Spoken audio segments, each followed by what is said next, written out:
2 जुलाई को गाड़ी हासिल करने का तरीका अपलोड किया था कि आप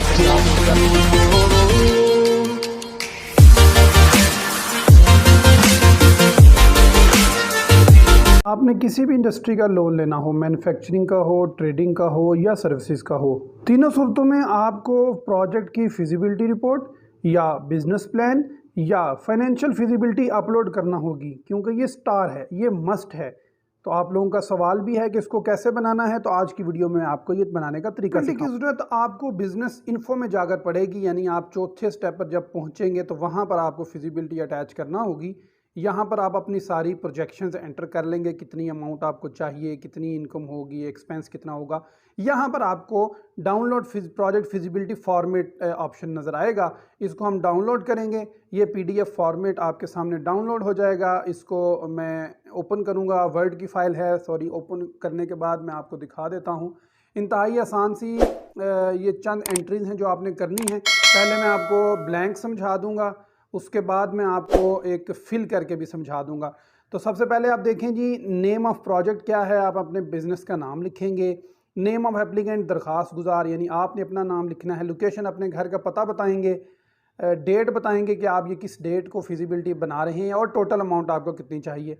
आपके इल्म में है कि 5 लाख तक क्लीन लेंडिंग है, यानी आप अपनी ज़मानत पर अपने शनाख्ती कार्ड पर हासिल कर सकते हैं। 6 लाख से 10 लाख जो है वो किसी भी सरकारी बंदे का मुलाजिम हो या कोई भी थर्ड पार्टी भाई, रिश्तेदार, वालिद, किसी की भी गारंटी हो सकती है। और 10 से ऊपर जब जाएंगे तो फिर आपको कोई प्रॉपर्टी मॉर्गेज करवाना पड़ेगी। तो आपने जो अमाउंट लेनी है कर्ज के लिए वो यहाँ पर आप लिख देंगे। इसके बाद आपके जो एंट्रीज हैं, सबसे पहला कॉलम है detail of machinery, tools, equipment if applicable. आप जो भी बिज़नेस शुरू कर रहे हैं, ज़ाहिर बात है उसमें आपको कोई मशीनरी चाहिए होगी, कोई इक्विपमेंट चाहिए होगा, कोई टूल चाहिए होगा। तो वो यहाँ पर आप उन सब का नाम लिखेंगे बारी बारी। मसलन अगर आपको काउंटर चाहिए तो वो यहाँ पर लिखेंगे उसकी कितनी, एक काउंटर चाहिए, मार्केट में कितना रेट है उसका चल रहा है, 10,000 का चल रहा है। तो फिर इन दोनों को ज़रब करके आप यहाँ पर उसकी कॉस्ट लिख देंगे। इसी तरह जितना आपका मशीनरी, टूल, इक्विपमेंट होगा सारा आप एंट्रीज करते जाएंगे और यहाँ पर इन सब को टोटल करके इस जगह पर दर्ज कर देंगे। दूसरी एंट्री है ह्यूमन रिसोर्स, लेबर, स्टाफ। सारी बात, आपको बिजनेस चलाने के लिए इंसानों की ज़रूरत होगी, तो यहाँ पर आप बताएंगे कि बंदा किस तरह का होगा, यानी सेलमैन होगा, एम्प्लॉयर होगा, एम्प्लॉई होगा, डेली वेजेस होगा, जो भी होगा, कितने बंदे होंगे वो लिखेंगे, उनकी सैलरी मंथली कितनी देंगे, इन दोनों को ज़रब दे के आप यहाँ लिखेंगे और फिर बाद में इन सब को जमा करके यहाँ पर लिख देंगे। इसके बाद तीसरा है कि आपके ऑपरेशनल एक्सपेंस कितने हैं। इसका मतलब है कि आपने जो बिज़नेस ऊपर दर्ज किया है उसको चलाने के लिए आपके खर्चात कितने हैं, वो यहाँ पर आप सारे बारी बारी लिखेंगे। रेंट से मुराद दुकान का किराया, यूटिलिटी यानी बिजली, गैस, पानी, जनरेटर का बिल, मेंटेनेंस यानी दुकान के अंदर छोटी मोटी कमी बेशियाँ, और अगर कोई एक्सपेंस है ऐसे जो इसमें दर्ज नहीं है तो अदद में लिख के यहाँ पर फिर इन सब को आप जमा कर देंगे। इसके बाद आपने ये सीरियल नंबर जो टोटल प्रोजेक्ट कास्ट है इसके अंदर लिखना है। सबसे पहले जो ऊपर आपने टूल्स, मशीनरी और इक्विपमेंट का हिसाब लगाया था, इस जगह पर ये एंट्री आपने करनी है। इसके बाद आपने ये जो टोटल निकाला है और ये जो टोटल निकाला है, इन तीनों को आपने इस जगह पर एंटर करके तो प्रोजेक्ट की टोटल कास्ट निकाल लेनी है। इसके बाद आपने सेल्स और रेवेन्यू बताना है कि जो आपने बिज़नेस शुरू किया है उसका ये फ़र्ज़ किया, ये मैंने जनाब फ़ोटोस्टेट मशीन रखी थी, यहाँ पर लिखेंगे रोज़ाना का मैं 500 पेज फ़ोटो कापी कर रहा हूँ, और 2 रुपये के हिसाब से यहाँ पर 100 रुपया सेल रोज़ाना की हो गई। इसी तरह आप एंट्रियाँ करते जाएँ, मार्कर बेचा, रबड़ बेचा, पेंसिल बेचा, और यहाँ पर टोटल अपनी सेल मंथली बता देंगे आप। आखिरी कॉलम है, आपने ये जो मंथली निकाला होगा इसको 12 से ज़रब दे के आप सेल रेव्यू में लिखेंगे, क्योंकि ये एनुअल बेसिस बनाना है। तो जो भी आपने यहाँ पर सेल लिखाई होगी मंथली उसको ज़रब 12 दे के यहाँ पर लिख देंगे। प्रोडक्शन कास्ट यानी ऊपर जो आपने टूल्स वाली और मशीनरी इक्विपमेंट वाली कॉस्ट लिखी थी, ये वाली, इसको माइनस करके तो जो आपका प्रॉफिट ग्रॉस बचेगा वो आपने इस जगह पर दर्ज करना है, यानी इसको इसमें से माइनस करेंगे तो ग्रॉस प्रॉफिट निकल आएगा। यहाँ पर आपने 2 चीज़ें जमा करनी है, एक आपने ह्यूमन रिसोर्स को जमा करना है, यहाँ पर ह्यूमन रिसोर्स और इसको, इन दोनों को जमा करके आपने 12 से ज़रब कर देनी है और इस जगह पर लिख देना है, और फिर जो ये रिजल्ट आएगा उसको माइनस करके यहाँ पर लिख देना है, टोटल आपका प्रॉफिट निकल आएगा। अब मैं आपको दिखाता हूँ एक सैंपल।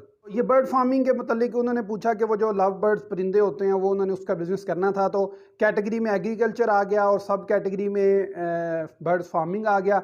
यहाँ पर नेम ऑफ एप्लीकेंट मैंने ख़त्म कर दिया, लोकेशन पता भी ख़त्म कर दिया और डेट भी ख़त्म कर दिया। 10 लाख उन्होंने डिमांड किया था, तो यहाँ पर जनाब मैंने लिख दिया कि केजीज विद एसेसरीज 6 पिंजरे चाहिए, 15,000 एक पिंजरे का रेट है, 90,000 टोटल हो गया। एक एसी चाहिए, 85,000 का एसी था। बर्ड्स म्यूटेशन पेयर यानी असल परिंदे जिनसे वो अफजाइश नस्ल होनी है वो 20,000 का एक था, 6 लाख के वो हो गए। मिसलेनियस आइटम है यानी उनका कोई छोटा मोटा डाल दिया, 25,000 रुपये ये हो गया। सिविल अमेंडमेंट्स यानी जिस स्टोर में आपने या दुकान में ये काम करवाना है वहाँ पर कोई मिस्त्री का काम भी करवाएंगे, 85,000 उसके डलवा के टोटल 8,85,000 रुपया ये वन टाइम कॉस्ट है प्रोजेक्ट शुरू करने की।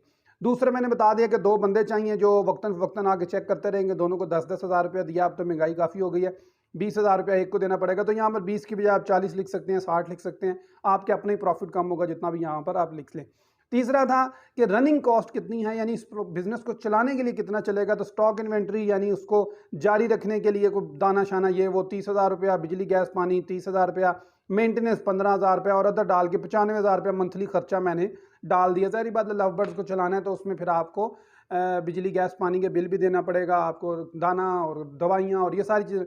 कुल मिला के 95,000 रुपया मैंने मंथली एक्सपेंस डाला था। तो यहाँ पर देखें total cost of machinery equipment 8,85,000। यही जो ऊपर यहाँ पर मैंने ये जो इनिशियल वन टाइम सेटअप करने के लिए लिखी थी ये 85,000 8,85,000 आ गया। उसके बाद ह्यूमन रिसोर्स 20,000, 95,000 एक्सपेंस डाल के ये 10 लाख रुपया टोटल प्रोजेक्ट की कास्ट हो गई। यहाँ पर मैंने बताया कि 10 परिंदे मैं बेचूंगा, एक महीने के अंदर 25,000 का जोड़ा बेचूंगा तो वो 2.5 लाख रुपया मुझे महाना आमदन होगी। 2.5 लाख को जब मैंने महाना को सालाना में कन्वर्ट किया तो वो 30 लाख रुपया सालाना हो गया। प्रोडक्शन कास्ट वही थी वन टाइम 8,85,000 यहाँ पर लिखा, इन दोनों को माइनस किया तो 21,15,000 रुपया मेरे पास प्रॉफिट आ गया। अब ये जो बाकी 13,80,000 रुपया है ये आया है आपका 95,000 और 20,000, इन दोनों को जमा किया है। ये चूँकि मंथली एक्सपेंस हैं, इन दोनों को जमा करके 12 से ज़रब दी है तो मेरे पास 13,80,000 रुपया एक्सपेंस आ गया। इसको जब मैंने 21 लाख से माइनस किया तो 7,35,000 रुपया मेरे पास सालाना प्रॉफिट आ गया। इसको 12 पे तकसीम करूंगा तो मैं अपनी महाना किस्त भी निकाल सकता हूँ इजीली। तो ये था जनाब फिजिबिलिटी रिपोर्ट का आसान तरीन तरीका। अगर आप नेट वर्थ स्टेटमेंट जानना चाहते हैं, क्योंकि यहाँ पे सिक्योरिटी टाइप में क्लीन लैंडिंग है, 5 लाख से कम का मैंने फॉर्म फिल किया हुआ। जब इसको मैं 10 लाख का फिल करूँगा तो यहाँ पर क्लीन की बजाय मोर्गेज आ जाएगा, तो मुझे किसी की स्टेटमेंट लगानी पड़ेगी कि यानी जिस बंदे ने मेरी ज़मानत उठानी है उसकी इतनी वर्थ है। तो मुझे आप कमेंट में बताएं, मैं इंशाल्लाह आपको नेटवर्थ स्टेटमेंट की वीडियो भी अपलोड कर दूंगा।